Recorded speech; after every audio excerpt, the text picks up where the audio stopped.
Hello everyone, कैसे हैं आप सब। एक बार पुनः शिव कोचिंग क्लासेस पर स्वागत है। उम्मीद करता हूं आप सब अच्छे होंगे, मस्त होंगे, बेहतर होंगे और आप सभी की पढ़ाई बेहतर चल रही होगी। आज अपन बच्चों एक नया चैप्टर स्टार्ट कर रहे हैं। क्लास 12 केमिस्ट्री में चैप्टर नंबर 5 है और आज का लेक्चर नंबर 1 है और चैप्टर नंबर 4 तक हमने प्लेलिस्ट में क्रम से ऐड कर दिया है। आप लोगों को भटकने की जरूरत नहीं है, बढ़िया प्लेलिस्ट में देखिए और क्रम से तैयारी करिए। चलिए आज हम बात करेंगे बच्चों योगात्मक यौगिक क्या है और मुख्य रूप से इस चैप्टर का नाम है कार्बधात्विक यौगिक, यानी कार्बन से ऑक्सीजन से मिलकर बना हुआ यौगिक, उसका अध्ययन करोगे जो कि एकदम छोटा सा टॉपिक है। और मुख्य रूप से उपसहसंयोजी यौगिक इस चैप्टर का बच्चों मेन टॉपिक है, यानी सबसे ज्यादा जो क्वेश्चन इस चैप्टर से पूछा जाता है वो उपसहसंयोजी यौगिक से पूछा जाता है, क्योंकि जो बच्चा उपसहसंयोजी यौगिक पढ़ लिया तो अथवा में क्वेश्चन वहीं से आ ही जाना है। ठीक है, तो बिल्कुल आप लोग भटकिएगा नहीं, बढ़िया तरीके से आपको इस चैप्टर को कंप्लीट कराया जाएगा। ज्यादा लंबा चौड़ा है नहीं बच्चों, एक सप्ताह लगेगा, मतलब 7-8 लेक्चर यदि हो जाएंगे तो अपना चैप्टर खत्म हो जाएगा। चलिए शुरू करते हैं। पाठ का नाम तो पता है कि कार्बधात्विक यौगिक, और एक प्रकार से बच्चों उपसहसंयोजी रसायन की बात कर लें या उपसहसंयोजी यौगिक की बात कर लें, इसी प्रकार से इस पूरे चैप्टर में आप लोगों को है ना कार्बधात्विक यौगिक या उपसहसंयोजी यौगिक का अध्ययन करना है। चलिए शुरू करते हैं। सबसे पहले योगात्मक यौगिक है क्या, और आज बच्चों अपन यहाँ पर पहला लेक्चर लेकर आए हुए हैं, तो बढ़िया तरीके से आप लोगों को समझना है। और यहां से क्वेश्चन सीधा सीधा पूछा जाता है कि द्विक लवण और संकुल लवण में अंतर, सबसे मेन टॉपिक है और इसके बारे में बात करेंगे, परेशान नहीं होना। चलिए योगात्मक यौगिक किसे कहते हैं बच्चों, कि जैसे हम 2 या 2 से अधिक लवणों को आपस में मिला दें। जब 2 या 2 से अधिक लवणों को आपस में मिलाते हैं और मिलाने के बाद बच्चों जलीय विलयन बनाते हैं और उसको भी क्रिस्टलन करते हैं, मतलब जल को सुखा देते हैं, तो फिर वो आपस में मिलकर के एक नया यौगिक बनाता है, मतलब सीधा सीधा पूरा का पूरा जुड़ जाए। ठीक है, तो एक नया यौगिक बनाता है बच्चों। तो इस अभिक्रिया को एक प्रकार से हम योगात्मक यौगिक कह देते हैं, मतलब योगात्मक क्रिया बोलते हैं, और बनने वाला जो यौगिक है योगात्मक यौगिक बन जाता है। योगात्मक मतलब सीधा सीधा योग होकर के। ठीक है, जैसे मैंने कहा कि मेरे पास है K2SO4 पोटेशियम सल्फेट है बच्चों, फिर Al2SO4 और साथ में 24H2O, इसको आपस में मिला दिया जाए, यानी ये लवण है बच्चों, ये भी लवण है, इसको अपन ने जल के साथ मिला दिया जाए, क्रिस्टलन करा दिया। क्रिस्टलन कराने के बाद ये सारे के सारे जुड़ जाते हैं, तो K2SO4 Al2SO4 का होल थ्राइस, Al2SO4 का होल थ्राइस इंटू 24H2O, इसी को बोलते हैं बच्चों 24H2O। इसी को क्या बोलते हैं जानते हैं, फिटकरी बोलते हैं। क्या बोलते हैं, फिटकरी। क्या बोलते हैं बच्चों, फिटकरी। और इसी को बोलते हैं पोटास एलम। क्या बोलते हैं, पोटास एलम।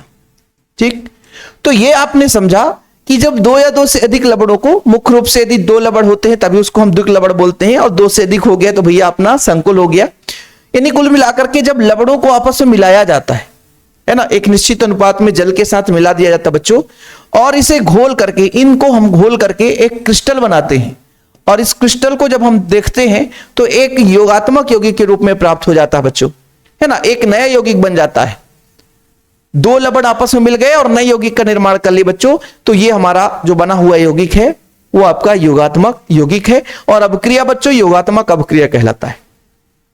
योगात्मक मतलब सीधा सीधा योग हो जाए, सीधा सीधा जुड़ जाए बच्चों, तो आपका क्या हो जाता है, योगात्मक यौगिक हो जाता है। ठीक है, तो पोटास एलम, ये क्वेश्चन कई बार ऑब्जेक्टिव में पूछा गया कि फिटकरी का सूत्र बताओ, K2SO4 Al2SO4 का होल थ्राइस इंटू 24H2। तो ये बच्चों आप लोगों ने सीखा कि जब 2 या 2 से अधिक लवणों को आपस में मिलाया जाता है, 2 लवणों को आपस में क्या कर दें, मिला दें। आज का जो कुछ टॉपिक है उसे याद करने वाला चीज है, और इसे आप लोग लिख लेना और याद कर लेना। और जिन बच्चों ने नहीं लिखा या याद नहीं कर पाया तो भाई आप लोगों की कमी है। इसलिए तो कहता हूं कि यदि आपको नहीं भी लिखना है तो एक छोटा सा अमाउंट लगता है नोट्स के लिए, मात्र 100 रुपए चार्ज है, और प्रॉपर ऑल चैप्टर की केमिस्ट्री के नोट्स मिलते हैं। जिन बच्चों के यदि लेना है तो भैया कॉन्टैक्ट नंबर है 9685299149।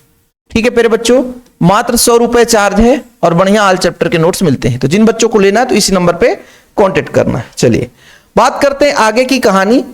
बच्चों हमने कहा कि योगात्मक यौगिक है वो योग करता है, योग करता मतलब जुड़ जाता है, तो इसको 2 भागों में बांटा गया है।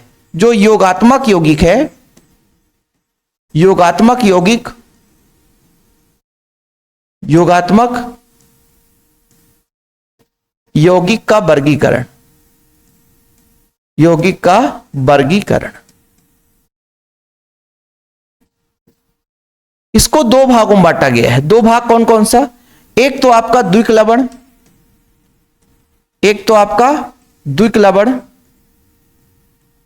और दूसरा जो वर्गीकरण है बच्चों ये आपका संकुल लवण, संकुल लवण। ध्यान रखना बच्चों, इसको हम संकुल यौगिक के नाम से भी जानते हैं। किस नाम से जानते हैं? संकुल यौगिक के भी नाम से जानते हैं। इसी को उप सहसंयोजी यौगिक के नाम से भी जानते हैं। उप सह संयोजी, उप सहसंयोजी यौगिक के नाम से भी जानते हैं। ध्यान रखिएगा, कोऑर्डिनेशन कंपाउंड के नाम से भी जानते हैं, क्योंकि इस चैप्टर में उप सहसंयोजी रसायन के बारे में पढ़ेंगे।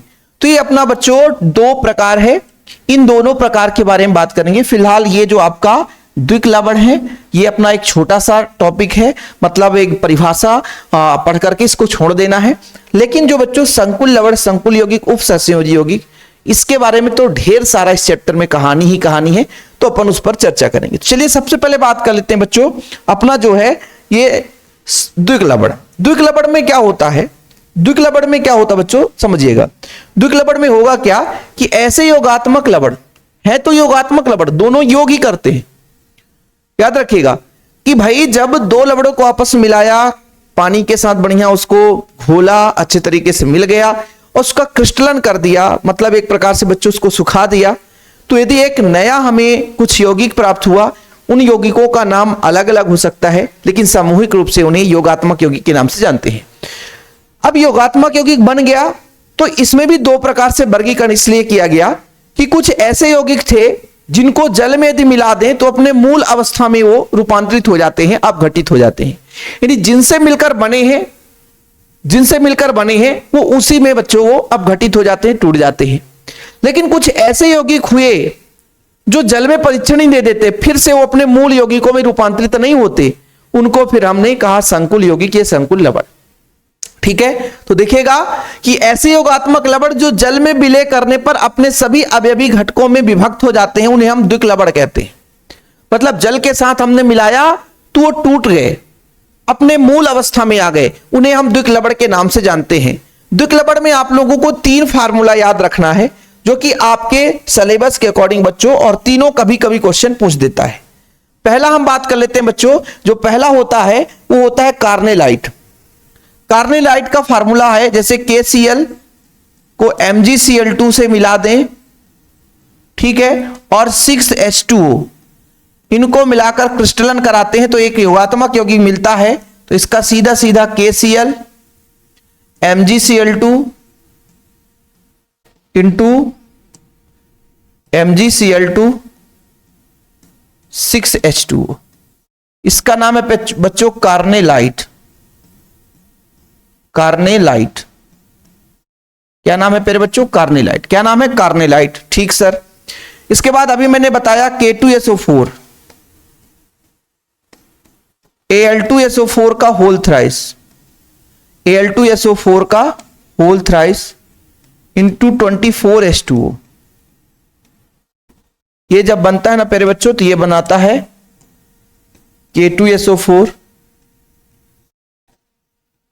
Al2SO4 का होल थ्राइस इंटू 24H2O। इसका नाम है प्यारे बच्चों फिटकरी। इसी को बोलते हैं पोटास एलम।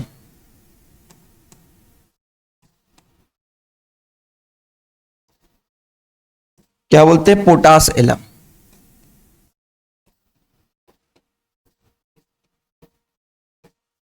पोटासियम। और एक होता है प्यारे बच्चों मोहर लवण, ये होता है ferrous sulphate FeSO4 plus NH4 का whole twice SO4 plus 6H2O। ठीक है, गड़बड़ नहीं होना चाहिए, नहीं तो फिर आप लोग बाद में भर भर के कमेंट करोगे, है ना। चलो, ये जब मिलता है बच्चों तो योगात्मक सीधा सीधा जुड़ जाएगा, तो इसका नाम हो जाएगा FeSO4। ठीक है, NH4 का होल ट्वाइस SO4 6H2O। इसका नाम क्या है सर? इसका नाम है मोहर लवण। मोहर लवण। लो भाई, तो ये आप लोगों को क्लियर हुआ कि द्विक लवण ऐसे लवण हैं जिनको यदि जल के साथ मिला दें तो इनका अस्तित्व समाप्त हो जाता है और ये अपने अवयवी घटकों में विभक्त हो जाते हैं। जैसे मान लीजिए ये आपका फिटकरी है, ये पोटेशियम सल्फेट से मिलकर बना है, एल्यूमिनियम सल्फेट से, और पानी के कुछ अणु हैं। तो जब इनको तोड़ते हैं बच्चों जल के साथ, इनके यौगिक है, जल के साथ मिलाते हैं तो फिर से टूटता है। आपका बच्चों यहां पे प्लस रहना चाहिए, है ना, नहीं तो गड़बड़ हो जाए। K2SO4 में, Al2SO4 में, है ना, और बच्चों आपका H2O में अपघटित हो जाता है। ठीक है, सिंपल है, कोई दिक्कत नहीं होनी चाहिए द्विक लवण में कि भाई योगात्मक यौगिक बना है तो कहीं ना कहीं लवणों के आपस में मिलने से बना है, और लवणों को यदि भाई हमने मिलाया तो कुछ ना कुछ प्राप्त हुआ, और फिर से उसको यदि जल के साथ मिला दें तो अपने अवयवी घटकों में विभक्त हो जाए, तो ये बच्चों आपका एक प्रकार से द्विक लवण है, इसकी पहचान है। लेकिन कुछ ऐसे यौगिक बने, कुछ ऐसे यौगिक बने जो कि भाई साहब, कुछ ऐसे यौगिक बने जो कि अपने मूल अवयवों में विभक्त नहीं होते, वो परीक्षण देते ही नहीं है, वो आपके बच्चों कहला गए संकुल यौगिक। क्या कहला गए? संकुल यौगिक या संकुल लवण, यानी उपसंयोजी यौगिक के ऐसे आणविक यौगिक जो जल या किसी अन्य विलायक में घोले जाने पर अपनी पहचान बनाए रखते हैं, अपनी पहचान बनाए रखते हैं बच्चों, उसे हम बोलते हैं संकुल लवण। क्या बोलते हैं बच्चों? संकुल लवण। ठीक है, जैसे थोड़ा सा मैं एक एग्जांपल आपको बता देता हूं, आप लोग समझिए। जैसे हमारे पास है कॉपर सल्फेट CuSO4, ये कॉपर सल्फेट है, इसको अमोनिया के साथ क्रिया करा दिया गया, अमोनिया के साथ क्रिया कराया फिर बच्चों, तो ये बनाया CuNH3 का होल 4, और बच्चों कॉपर यहां पे 2 पॉजिटिव हो जाएगा, होल 4 होगा कि होल ट्वाइस होगा, 1 मिनट, क्योंकि इसकी गड़बड़ेशन नहीं होना चाहिए। सही है, सही है भाई, सही है सर, चलो। और SO4 2 नेगेटिव बाहर हो गया, इसकी संख्या हमने 4 ले ली। इनको आपस में मिलाया बच्चों, तो हमारे पास एक संकुल यौगिक मिल गया। यह संकुल यौगिक है, कौन सा यौगिक है? संकुल यौगिक। अब यदि सोचोगे कि इसको जल के साथ मिलाए तो ये फिर से अपने मूल स्थिति में आए, तो ऐसा संभव नहीं है, इसलिए तो इनको हम संकुल लवण के नाम से जानते हैं, संकुल यौगिक के नाम से जानते हैं कि भाई हमने 2 लवणों को आपस में मिलाया। हो सकता है इसकी जगह दूसरा भी लवण ले लो जिसमें अमोनिया हो, NH4Cl ले लो, NH4 कुछ भी ले लो भाई, है ना। कहने का तात्पर्य यह हुआ प्यारे बच्चों कि जब 2 या 2 से अधिक लवणों को मिलाया तो आप लोगों ने देखा कि एक योगात्मक लवण बना। अब यदि उसको जल के साथ मिला दें तो यदि अपने अवयवी घटकों में विभक्त हो जा रहा है तो इसका मतलब वो द्विक लवण, और यदि ये अपने अवयवी घटकों में विभक्त नहीं होता बच्चों, यानी जल का परीक्षण नहीं देता, वो आपका संकुल लवण। उपसंयोजी यौगिक ऐसे आणविक यौगिक है जो जल या किसी अन्य विलायक में घोले जाने पर अपनी पहचान बनाए रखते हैं, यानी अपनी पहचान नहीं खोते, उन्हें बोलते हैं बच्चों संकुल लवण। तो एग्जाम्पल के तौर पर आप लोग बस इतना लिख लेना, संकुल लवण के उदाहरण। एग्जाम्पल यहां पर आप लोग इसको ऐसा लिख लेना, एग्जाम्पल CuNH3 का होल 4, और बच्चों यहां पे आपका 2 पॉजिटिव। ठीक, ये उदाहरण हो गया। इसके भी प्रकार है, इसके भी 3 प्रकार बच्चों, किसके? संकुल लवण के या संकुल यौगिक के 3 प्रकार हैं।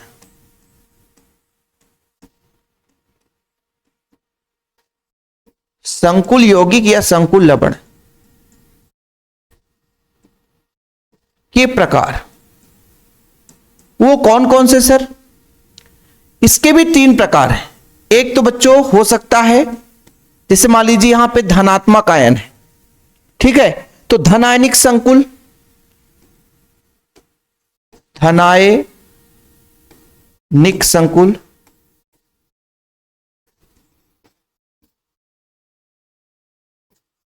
मतलब जो संकुल है ये तीन प्रकार है बच्चों। एक ऋणायनिक संकुल,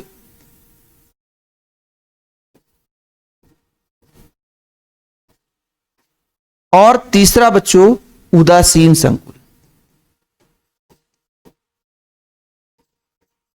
मैं इसको क्यों बताता हूं, अब एमपी बोर्ड जानते हैं कैसे क्वेश्चन देता है। परीक्षा बोर्ड परीक्षा अध्ययन से नहीं देता कि परीक्षा अध्ययन पढ़ लो, परीक्षा बोर्ड पढ़ लो तो काम हो, ऐसा नहीं। ऐसे घुमा देता है कि धनायनिक संकुल किसे कहते हैं एक नंबर में। अब बोले सर हमने संकुल यौगिक पढ़ा था, धनायनिक संकुल तो हमने जाना ही नहीं, कभी मिले ही नहीं, एनसीईआरटी में भी नहीं है। और फिर बच्चे परेशान हो जाते हैं कि सर हमने तो पढ़ा ही नहीं था। अरे भाई सीधा सीधा सिंपल सा उदाहरण है कि एक ऐसा संकुल जिसमें धन आयन हो, जैसे यहां पर आपने ले लिया कॉपर ले लिया बच्चों NH3 का होल 4 है, और इसमें बड़े ब्रैकेट यानी उप सहसंयोजी कोष्टक के बाहर क्षेत्र के बाहर आयन है बच्चों 2 पॉजिटिव। तो जिस संकुल में धन आयन हो वो धन आयनिक कहलाएगा बच्चों। क्या कहलाएगा? धन आयनिक। जैसे मान लीजिए आपने ले लिया FeCN का होल 6, इसमें आपका 4 निगेटिव होता है, 4 निगेटिव होता है बच्चों, और 4 निगेटिव है इसका मतलब ऋण आयनिक संकुल। जैसे मान लीजिए एक एग्जांपल लेता हूं, कोबाल्ट है, इसमें भी Cn का होल 6 रहता है, Cn का होल 6, इसमें 3 निगेटिव। तो बताओ ये कौन सा संकुल होगा? ऐसे संकुल जिसमें क्या हो बच्चों ऋण आयन हो वो ऋण आयनिक संकुल कहलाएगा, यानी संकुल आयन ऋणावेशित हो। ऐसे संकुल जिसमें संकुल आयन क्या हो ऋणावेशित हो बच्चों वो आपका ऋण आयनिक संकुल कहलाएगा। लेकिन जिसमें किसी प्रकार का कोई आवेश ना हो, जिसमें किसी प्रकार का कोई आवेश ना हो वो आपका क्या कहलाएगा बच्चों? वो क्या कहलाएगा? वो उदासीन संकुल कहलाएगा। एक एक एग्जाम्पल याद कर लोगे आप लोग, दुनिया भर की एग्जाम्पल याद करने की जरूरत नहीं पड़ेगी, बोर्ड एग्जाम के लेवल में बता रहा हूं। हाँ, इनका नामकरण ऐसा पढ़ाऊंगा, मैं आपसे वादा करता हूं बच्चों कि कोई भी बच्चा होगा, कमजोर से कमजोर बच्चा होगा, 2-3 लेक्चर यदि देख लेगा तो इनका नामकरण पूरा सीखेगा। बेसिक से हम समझाएंगे, लेकिन हाँ भाई प्यार सपोर्ट बनाए रखना है। और इसके लिए आपको नोट्स लेना बहुत जरूरी है, मात्र 100 रुपए का चार्ज है, क्योंकि हमारे साथ भी कुछ ऐसे साथी हैं जो इस चैनल को बढ़ाने के लिए काम करते हैं, आप लोगों की हेल्प के लिए कंटेंट बनाते हैं। वो आपको सामने तो नहीं दिखते, लेकिन जैसे अब मॉडल सेट तैयार हो रहा है उसके लिए थोड़ा बहुत खर्च लगते हैं। तो ऐसे तमाम चीजें होती है बच्चों जो कि आपके लिए फ्री ऑफ कॉस्ट कराया जाता है यूट्यूब पे। इसके लिए एक छोटा सा अमाउंट लगता है नोट्स के लिए, आपके लिए बच्चों की यदि छोटा सा अमाउंट दे देते हैं तो प्रॉपर नोट्स मिल जाता है, और हमारा भी एकदम बढ़िया प्रॉपर हेल्प हो जाता है। ठीक है, तो नोट्स जरूर ले लें, मात्र 100 रुपए चार्ज लगता है बच्चों, ताकि प्रॉपर तैयारी हो सके। फिलहाल संकुल यौगिक के 3 प्रकार हैं जो आप लोगों ने समझ लिया कि ऐसा यौगिक या ऐसा संकुल जिसमें आयन जो है वो कैसा हो बच्चों? धन आयन है, यानी संकुल आयन कैसा है? धनात्मक है। संकुल आयन है ना धनात्मक है, वो आपका धनायनिक संकुल कहलाएगा।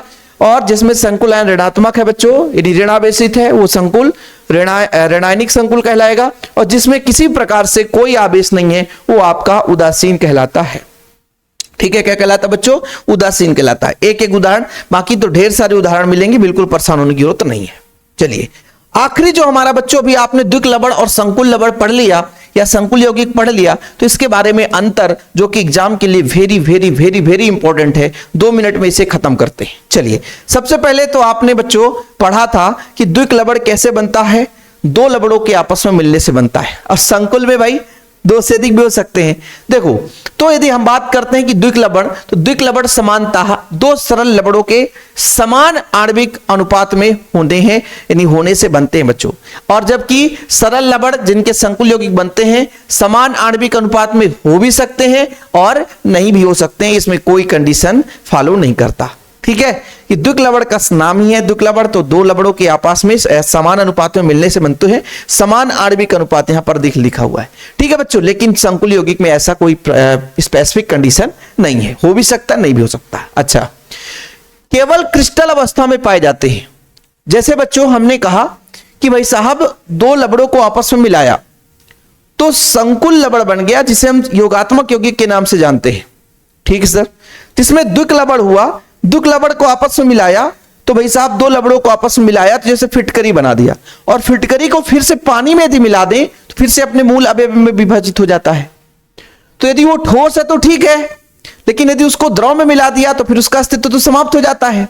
आप खुद सोचो ना, अभी आपने क्या पढ़ा, अपने यहां पे बढ़िया प्यार से पढ़ा कि भाई कार्नेलाइट है, अभी ये सॉलिड है, क्रिस्टल में है तो ठीक है, लेकिन जैसे इसको जल में मिलाएंगे तो अपने मूल अवयव में विभक्त हो जाएगा। इसलिए हम कह सकते हैं कि जो दुख लवण है वो केवल क्रिस्टल अवस्था में हो सकता है, सॉलिड स्टेट में हो सकता है, भाई द्रव अवस्था में नहीं हो सकता। ये तो क्लियर है, सही है कि नहीं? क्योंकि जैसे इसको द्रव के साथ मिलाएंगे अपना अस्तित्व खो देता है और मूल अवयव में विभक्त हो जाता है। इसलिए कहा जाता है कि केवल क्रिस्टल अवस्था में पाए जाते हैं।